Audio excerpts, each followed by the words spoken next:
24 گھنٹے کی زندگی میں بھائیو جھوٹ خاص طور پر زندگی سے ہم نکال دیں، جھوٹ نہ بولیں اور ایک کسی کو دھوکہ نہ دیں۔ میرے نبی نے فرمایا میرا امتی ہر گناہ کر سکتا، دو نہیں کر سکتا، ایک جھوٹ کبھی نہیں بولے گا، ایک دھوکہ کبھی نہیں دے گا۔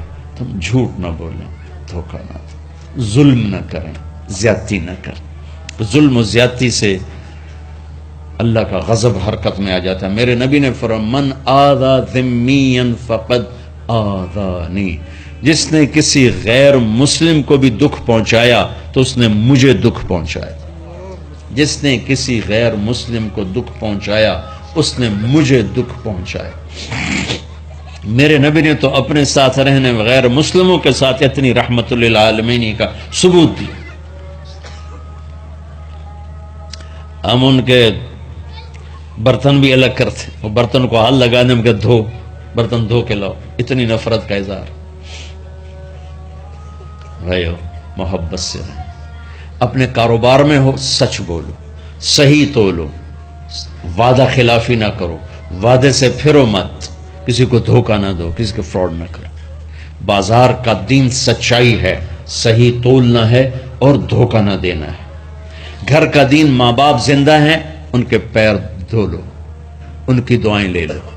گھر والے ہو اپنی بیوی سے حسن سلوک کرو، گالی دینا، تانے دینا، طنز بولیاں، اپنے گھروں کو آگ نہ لگاؤ۔ ہمارا جوائنٹ فیملی سسٹم ہے، ماں باپ کو اپنا مقام دو، بیوی کو اپنا مقام دو۔ ہمارا سسرالی معاشرہ ظالم ہے، درد سے کہہ رہا ہوں ظالم ہے، ہمارا سسرالی معاشرہ ظالم ہے، چاہے دیندار کہلاتے ہوں، چاہے دنیا دار کہلاتے ہوں، چاہے پڑھے لکھے کہلاتے ہوں، چاہے ان پڑھ کہلاتے ہوں، ظلم ہے۔ میں کہاں سے اس کی تعویل کروں؟ اگر ماں باپ کی طرف سے زیادتی ہے اپنی بیوی کو بچاؤ، اور کہیں بیویاں ایسی زوردار ہیں کہ وہ گھر کو آگ لگانے پر آئی ہوتی ہیں، اگر بیوی زیادتی کرے تو ماں باپ کو بچاؤ۔ یہ تمہارا کام بیچ میں ایک پل بننا ہے، دونوں رشتوں کو جوڑنا ہے۔ جس طرف بہنوں کی طرف سے زیادتی ہے بیوی کو بچاؤ، بیوی کی طرف سے اپنے دوسرے رشتوں کو بچاؤ۔ ہم اس میں افراط ہوتا یعنی کمی زیادتی کا شکار ہیں۔ کچھ ماں باپ کے پریشر میں بیویوں پر ظلم ڈھا دیتے ہیں، اور کچھ بیویوں کے پریشر میں ماں باپ کو ذلیل کر دیتے ہیں۔ یہ دونوں انسانیت سے دور کی چیزیں ہیں۔ بھائیو اپنے نبی کی زندگی پڑھو اللہ کو۔ میرے نبی کی ایک حدیث سناؤں، میرے نبی نے فرمایا یہ جو میرے مدینے والے لوگ ہیں نا، یہ بڑے اچھے ہیں، ان کے گھر میں جب کسی کی ڈولی اترے نا تو اسے یوں لگتا ہے جیسے میں اپنے ماں باپ کے گھر ہی آ گئی۔ یہ چند دن پہلے میں نے حدیث پڑھی تو مجھے بڑا مزہ آیا کہ میرا تو مستقل مضمون ہے، بیان کرتا رہتا ہوں۔ آپ نے فرمایا کہ یہ جو میرے انصار ہیں مدینے والے، ان کے گھر میں کسی کی ڈولی آ جائے تو اسے یوں لگتا ہے جیسے اس کو اپنے ماں باپ اور ساس سسر میں کوئی فرق ہی نہیں نظر آتا، کہ یہ ایسے اچھے اخلاق کے لوگ ہیں۔ چلو اگر یہ نہیں ہو سکتا تو کم از کم یہ نفرت تو نہ ہو، لگائی بجھائی، لڑائی جھگڑے، طلاقوں کی شرح بڑھ چکی ہے صرف زبان کی بدتمیزی پر، صرف زبان کی بدتمیزی پر، صرف زبان کی بدتمیزی پر طلاقوں کی شرح بڑھ چکی۔ بھائیو اپنے اخلاق سے، اپنے اخلاق سے اپنے رشتوں کو جیتو۔ ماں باپ کا دل جیتنا ہے، بہن بھائیوں کا دل جیتنا ہے، اپنی بیوی کا دل جیتنا ہے اچھے اخلاق کے ساتھ۔ بیوی کے ذمہ خامن کا دل جیتے اچھے اخلاق کے ساتھ، ساس سسر کا دل جیتے اچھے اخلاق کے ساتھ، اپنے بہن بھائیوں کا دل جیتے اچھے اخلاق کے ساتھ۔ میرے رب کی قسم تم چپ رہنا سیکھ لو، عزت تمہارے قدموں میں آ کے گرے گی۔ جواب نہ دو، چپ ہو جاؤ، اللہ عزت تمہارے قدموں پہ لا کے کھڑا کر دو، تمہارے قدموں میں آ کے اللہ عزت کو گرائے گا۔ اولاد کو عزت دو، اولاد کو عزت دو، اولاد کو عزت دو، ان کو ٹائم دو، پھر یہ ساری زندگی تمہارے غلام بنیں گے۔ 3 سال کے بچے کو اسکول میں دھکا دے دیا، آیا تو ٹیوشن والے کے پاس بھیج دیا، اور خود اپنے مزے کیے، تو یہ اولاد کبھی تمہاری نہیں ہوگی۔ انہیں ٹائم دو، اور اولاد کی خواہشات کا خیال کرو۔ ان پر ایسے ماں باپ ہونے کی ایسی دھونس مت جماؤ۔ آج کل اولاد نافرمان ہے، آدھا قصور ماں باپ کا ہے، آدھا اولاد کا ہے، کہ یہ وہ شفقت اور وہ محبت اور وہ ٹائم نہیں دیتے، اس سے آگے بات خراب ہو جاتی۔ اور ایک بڑا حساس موضوع ہے، رشتے ناتوں میں اولاد کی رعایت کرو، اپنی اولاد کی پسند ناپسند کا خیال کرو، ان پر مسلط مت کرو۔ اولاد سے کہتا ہوں کورٹ کی شادیاں نہ کرو، عشق معشوقی کی شادیاں نہ کرو، یہ 99.9% ناکام ہو جاتی ہیں۔ زندگی اور چیز ہے، عشق معشوقی اور چیز۔ اپنے ماں باپ کی دعائیں برکتیں لے کر شادی کرو۔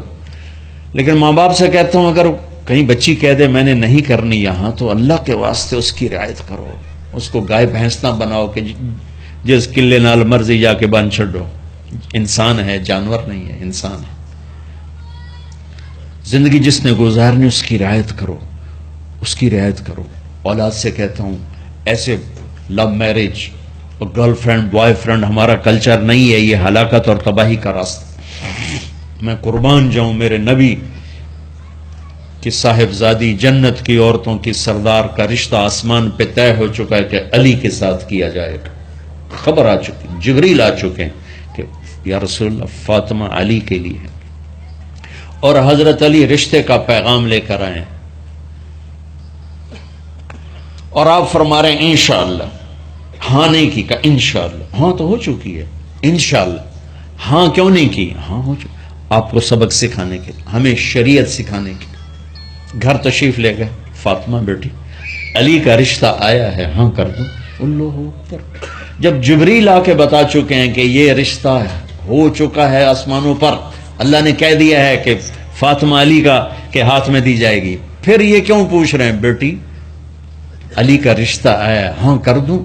ہمیں سکھانے کی کہ کتنی بچیاں سسک کے زندگی گزار دیتی ہیں، ماں پیو زبردستی کر دیتے، کتنے بچے سسک کے زندگی گزار دیتے ہیں کہ ماں باپ زبردستی کر دیتے۔ بھائیو اللہ کے واسطے شریعت پڑھو، دین پڑھو، نبی کی زندگی پڑھو۔ حضرت فاطمہ رضی اللہ تعالیٰ عنہ کا انکار کرنا تھا، کیا خیر آج کل کی شریف بچی بیچاری چپ کر کے کہتی ٹھیک ہے جی میں ماں پیو دی مرضی۔ تو فاطمہ جیسی ہستی کوئی تصور کر سکتا ہے؟ کہیں گی نہیں، وہاں سے اقرار ہی تھا، لیکن ہمیں پیغام دینا تھا، سکھانا تھا کہ یا رسول اللہ جیسے آپ بس علی جاؤ لوگوں کو بلاؤ، پھر لوگوں کو بلاؤ، پھر آپ نے نکاح پڑھایا، پھر رخصتی ہوئی، بلا کر آپ نے فاطمہ کا ہاتھ پکڑا اور یوں علی کے ہاتھ میں دے کر کہا علی تمہیں نبی کی بیٹی مبارک۔ اور پھر فرمایا فاطمہ مجھے جو سب سے زیادہ محبوب تھا میں نے تیرا ہاتھ اس کے ہاتھ میں دے دیا۔ بھائی اللہ کے واسطے اپنی قومی زندگی سے نکلو، رواجی زندگی سے نکلو، پنجاب کی زندگی، پٹھانوں کی زندگی، بلوچوں کی زندگی، سندھیوں کی زندگی، یہ بت ہیں، ان کو توڑ کے نبوت والی زندگی، نبوت والی زندگی، نبوت والی زندگی وہ اختیار کریں گے، ہماری عورتوں بھی سکھی، ہمارے مرد بھی سکھی، ہماری اولاد بھی سکھی۔ تو سارے بھائی نیت کرتے نا اس کی انشاءاللہ، اللہ تعالیٰ ان کی بخشش فرمائے۔ تو آپ بھائیوں ایک تو یہاں مرکز ہے اسماعیل، وہاں جایا کرو جمعرات کو، آپ کو فائدہ ہوگا۔ آپ کے پاس مسجد میں جماعت آ جائے ان کے ساتھ بیٹھا کرو، اس سے آپ کو انشاءاللہ فائدہ ہوگا۔ مہینے میں 3 دن جایا کرو، اس سے آپ کو انشاءاللہ راستہ ملے گا۔ اور دعا سے پہلے اگر کسی سے لڑے ہوئے ہو، مستورات میں کوئی کسی سے لڑی ہوئی ہے یا آپ کسی سے لڑے ہوئے ہو، تو کہ میں ہاتھ جوڑتا ہوں، مر جانے والی جگہ پہ کیا لڑائیاں، معاف کر دو، معاف کر دو، معاف کر دو، اللہ پہ چھوڑ دو۔ اپنے نبی کے ایک حدیث سنا کے دعا کرتے ہیں، آپ نے فرمایا مدینے والوں سے، مدینے والوں میرے بعد تمہیں تمہارا حق نہیں ملے گا، کیا کرو گے؟ کہا جی ہم تلوار اٹھائیں گے، حق لیں گے۔ آپ نے فرمایا اگر میں اس سے اچھی چیز بتاؤں کرو گے؟ کہا جی کیا؟ کہا حق کے لیے لڑائی نہ لڑنا، چھوڑ دینا اور حوض کوثر پہ آ جانا، سارے پورے کروا دوں۔ اب یہ وعدہ مدینے والوں کے ساتھ نہیں ہے، یہ وعدہ ہر اس امتی کے ساتھ ہے جو جھگڑے سے بچنے کے لیے حق چھوڑ دے۔ اپنا حق لو، کوشش کرو، لیکن اگر لڑائی کی شکل ہے واپس ہو جاؤ کہ یا رسول اللہ آپ کے حوالے۔